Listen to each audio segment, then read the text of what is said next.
নমস্কার। আজকের এই ভিডিওর মাধ্যমে আমরা দেখে নেব, যদি দেখা যায় আপনি হয়তো ট্রেনের মাধ্যমে কোনো রুটে যাত্রা করতে চাইছেন এবং সেখানে আইআরসিটিসির অফিসিয়াল অ্যাপ বা রেল কানেক্ট অ্যাপ বা সরেল অ্যাপে টিকিট নেই দেখাচ্ছে বা দেখাচ্ছে ওয়েটিং টিকিট। তো আপনি এখানে একটুখানি সময় খরচ করে কি করে কনফার্ম টিকিট হাতে পেয়ে যাবেন সেটা আজকের ভিডিওতে আমি লাইভ দেখিয়ে দেবো। হ্যাঁ, এখানে কনফার্ম টিকিট হাতে পেতে আপনাকে কিন্তু কোনো রকম এজেন্টকে টাকা দিতে হবে না। শুধুমাত্র এখানে একটি ট্রিক্স অবলম্বন করতে হবে। তাতে সামান্য কিছু হয়তো খরচ বেশি হতে পারে, কিন্তু টিকিটের 10 গুণ কি 15 গুণ বা দ্বিগুণ টাকাও কিন্তু এখানে লাগবে না। শুধুমাত্র ট্রিক্সটি কি আছে সেটা একবার দেখে নিন। আমি এখন ইন্ডিয়ান রেলওয়ের অফিসিয়াল ওয়েবসাইটে চলে এসেছি। আমি এখন একটি টিকিট বুকিং করব আগ্রা ক্যান্টনমেন্ট থেকে পুনে জংশনের উদ্দেশ্যে। আমি এখানে আগ্রা টু পুনে লিখে দিয়েছি। আমি এখানে ডেটটা দিয়ে দিচ্ছি মোটামুটি 17ই জুলাই, আর সবকিছু এখানে জেনারেল রাখছি। তারপর আমি সার্চ অপশনে ক্লিক করছি। সার্চ অপশনে ক্লিক করার সঙ্গে সঙ্গে এখানে ওই দিন কতগুলো ট্রেন চলে সেগুলো দেখিয়ে দিচ্ছে। যেমন প্রথমেই আছে কোলহাপুর এক্সপ্রেস 121:48।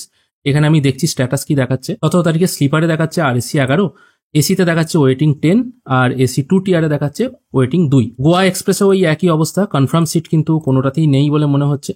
এখানেও একবার দেখে নিই, কোনো ট্রেনেই কিন্তু এখানে কনফার্ম সিট নেই।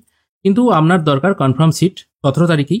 তো আপনি কি করবেন? তো এদিক থেকে আইআরসিটিসির যে অফিসিয়াল ওয়েবসাইট আছে সেটা কিন্তু বেশ অনেকটাই দুর্বল। এই ওয়েবসাইটে আরো কিছু মডিফিকেশন করা দরকার, যাতে মানুষ খুব সহজে অল্টারনেটিভ উপায়ে ট্রেনের টিকিট বুকিং করতে পারে।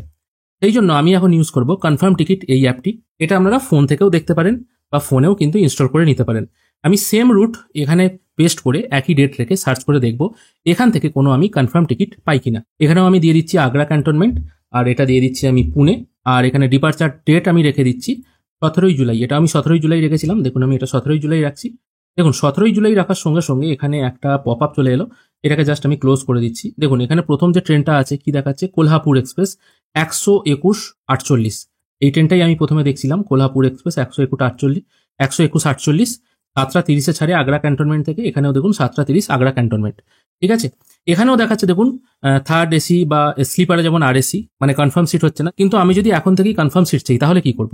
থার্ড এসিতে এখানেও ওয়েটিং 10, থার্ড এসিতে আমি এখানেও দেখে নেবো, এখানেও দেখাচ্ছে ওয়েটিং 10।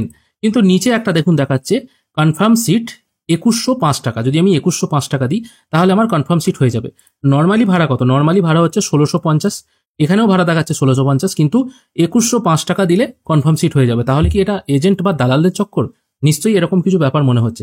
দেখা যাক এই জিনিসটা একবার কি। আমি কনফার্ম সিট এটার উপর একবার ক্লিক করছি। এখানে ক্লিক করার সঙ্গে সঙ্গে কিছুটা সময় নিচ্ছে, আপনারাও কিছুটা সময় দেবেন। দেখুন এখানে ওপেন হয়ে গেছে। দেখুন ট্রেনটা কিভাবে যাচ্ছে দেখুন। আগ্রা ক্যান্টনমেন্ট থেকে পুনে যাচ্ছে, মাঝখানে একটা স্টেশন আছে সেটার নাম হচ্ছে ভুসাওয়াল জাংশন। ঠিক আছে, এখানে দেখাচ্ছে চেঞ্জ সিট করতে হবে। আমি এটাকে একটু জুম করে দিচ্ছি আপনাদের জন্য। আপনারা যদি এই অপশনের মাধ্যমে কাটেন, এখানে কিন্তু কোনো রকম দালাল চক্র নেই। কিরকম একটুখানি বুদ্ধি খাটাতে হচ্ছে। কিরকম হচ্ছে, আমি আগ্রা থেকে প্রথমে একটা টিকিট কাটবো, যেটা হচ্ছে ফার্স্ট টিকিট হবে থার্ড এসিতে। আমি কাটবো এটা ভুসাওয়াল জাংশন অব্দি। আগ্রাতে চাপবো, ভুসাওয়াল জাংশন অব্দি কাটবো, ডাইরেক্ট পুনে কাটবো না, আমি ভুসাওয়াল অব্দি কাটবো। এখানে যদি আমি টিকিট কাটি তাহলে কিন্তু এখানে দেখাচ্ছে থার্ড এসিতে অ্যাভেলেবেল 4টে সিট আছে। ঠিক আছে, তাহলে আমি এখান থেকে কনফার্ম সিট পেয়ে যাচ্ছি, কারণ এখানে অ্যাভেলেবেল 4টে সিট আছে। আমি 1270 টাকা দিয়ে এখান থেকে টিকিটটা কেটে নিলাম। ঠিক আছে, তারপর আমাকে আবার একটা সেকেন্ড টিকিট কাটতে হবে। সেটা কোথা থেকে? ভুসাওয়াল থেকে পুনে। এটা কিন্তু সেম ট্রেনেতেই হচ্ছে, এরকম নয় যে আপনাকে ট্রেন চেঞ্জ করতে হচ্ছে। এটা দেখুন উপরেই লেখা আছে সেম ট্রেনে হচ্ছে। সেকেন্ড টিকিটটা আমাকে কাটতে হবে। এখানেও দেখুন অ্যাভেলেবেল 3, মানে এখানেও অ্যাভেলেবেল সিট আছে। 835 টাকা ভাড়া, ভুসাওয়াল থেকে পুনে। জিনিসটাকে আমি একটা উদাহরণের মাধ্যমে বোঝানোর চেষ্টা করছি। ধরা যাক আমি এ স্টেশনে, মানে এ স্টেশন থেকে ট্রেন ছাড়বে, আমিও এখান থেকেই টিকিট বুকিং করব এবং নামবো হচ্ছে সে স্টেশন এইচ অব্দি। ট্রেন এই মাঝখানে B C D E F এই স্টেশনগুলো কভার করে যাবে। আমি যদি এ থেকে এই স্টেশন অব্দি ডাইরেক্ট টিকিট বুকিং করি, সেক্ষেত্রে আমার ওয়েটিং 10 দেখাচ্ছে। আমি কিন্তু টিকিট পাচ্ছি না। আদৌ ওয়েটিং 10 কনফার্ম হবে কিনা সেটাও কিন্তু আমার জানা নেই, অথবা কনফার্ম না হয়ে হয়তো আরএসি চলে আসবে। সেক্ষেত্রে আমার যেতে অসুবিধা হবে। কনফার্ম টিকিট কি করছে, আমাকে দেখিয়ে দিচ্ছে বা সাজেস্ট করছে এই পদ্ধতিতে টিকিট কাটুন, তাহলে কিন্তু আপনার খরচটা একটু বেশি হবে, কিন্তু আপনি কনফার্ম টিকিট পাবেন। কিরকম খরচ হবে? আমাকে প্রথমে টিকিট কাটতে হবে এ টু ডি স্টেশন অব্দি। ঠিক আছে, আমি এ টু ডি স্টেশনের টিকিটটা কাটবো। এটার হয়তো একটা ভাড়া হলো 1000 টাকা ভাড়া হলো। আবার ওই সেম ট্রেনেই ডি থেকে এইচ এর টিকিট কাটবো, মানে ডি স্টেশন থেকে এই স্টেশনের টিকিট কাটবো। সেখানে হয়তো কিছু ভাড়া হলো, দিয়ে টোটাল যেটা ভাড়া হয়, এবার আপনারা প্রত্যেকেই জানেন 8 থেকে বা বাজার থেকে 5 কেজি জিনিস বা 10 কেজি জিনিস যদি আমি একসাথে কিনি, সেটার যা দাম হয়, আমি যদি খুচরো কিনি সেটার কিন্তু দামটা একটু বেশি পড়ে। এখান থেকেও কিন্তু একই ব্যাপার।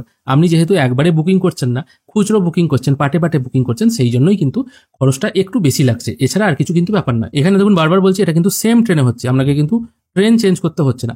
এবার হ্যাঁ, টিকিট বুকিং করার পর হয়তো আপনাকে সিট চেঞ্জ করতে হতে পারে। হয়তো দেখা গেল আমি B1 কামরায় টিকিট বুকিং করলাম, প্রথমে হয়তো আগ্রা থেকে ভুসাওয়াল জাংশন অবধি আমার টিকিট হয়তো এলো B1 কোচের 39 নম্বর সিট, ঠিক আছে।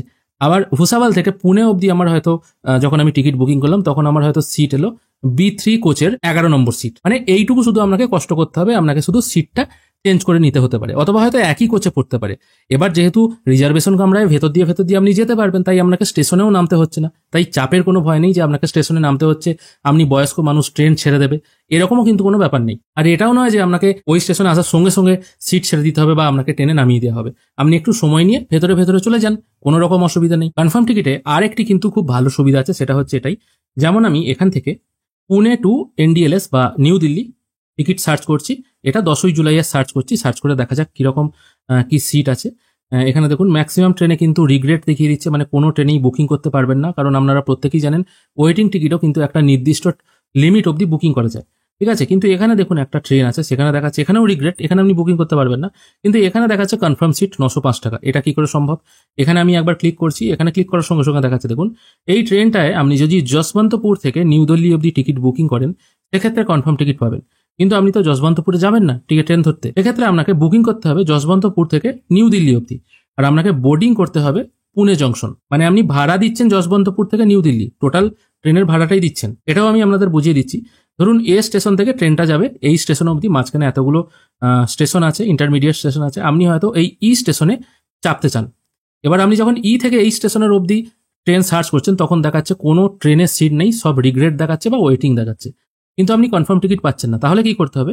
আপনাকে এই থেকে H অবধি ট্রেনের টিকিট বুকিং করতে হবে, আর আপনি চাপবেন, দিয়ে দেবেন স্টেশনে। এবার যখন ট্রেন ছেড়ে আসবে, এই যে স্টেশনগুলো আছে এখানে হয়তো কেউ বসে আসতেও পারে, যেহেতু সিট খালি আছে, আবার নাও বসে আসতে পারে, সেটা অসুবিধা নেই। আপনি যখন স্টেশনে উঠবেন তখন আপনি দেখতে পাবেন আপনার নামে সিট অ্যালট করা আছে। আপনাকে কিন্তু স্টেশনে গিয়ে ট্রেনে চাপতে হবে না, শুধুমাত্র বুকিংটা হবে স্টেশন থেকে, আপনি চাপবেন স্টেশনে। সেই হিসাবে যেহেতু আপনি এত দূর আগে থেকে বুকিং করছেন, আপনাকে কিন্তু টাকাটা পেমেন্ট করতে হবে, এটাই হচ্ছে ব্যাপার। আর আপনি যে এখানে টিকিট বুকিংই করতে পারছিলেন না, তাও তো এখানে কিছু টাকার বিনিময়ে টিকিটটা বুকিং করতে পারছেন। RAC 49 চলে এলো, ঠিক আছে, RAC 49টা অ্যাভেলেবল হয় এমন কিছু ব্যাপার নেই, কিন্তু আপনি যদি ডাইরেক্ট বুকিং করতে চাইতেন সেক্ষেত্রে রিগ্রেট রেখা চলে আসতো। রিগ্রেট মানে আপনি বুকিংই করতে পারবেন না। আশা করি ব্যাপারটা আপনারা বুঝতে পারলেন। তাই অবশ্যই IRCTCর অফিসিয়াল যে অ্যাপ আছে সেখানেও কিন্তু এই AI ফিচার্সগুলো ইন্টিগ্রেট করা উচিত, তাহলে কিন্তু বহু মানুষেরই সুবিধা হবে। অনেকেই থার্ড পার্টি ওয়েবসাইট ভরসা করতে পারেন না বা বিশ্বাস করেন না, বা হয়তো নামও জানেন না। তাই আপনারা যারা ট্রেনের টিকিট বুকিং করতে চাইছেন অবশ্যই এই ট্রিক্সগুলো ফলো করে আপনারা কনফার্ম সিট পেয়ে যেতে পারেন। আশা করি এই ছোট্ট ভিডিওটুকু আপনাদের ভালো লেগেছে। যদি ভালো লেগে থাকে অবশ্যই একটি লাইক করবেন। ভিডিও দেখার জন্য অসংখ্য ধন্যবাদ। ভালো থাকবেন।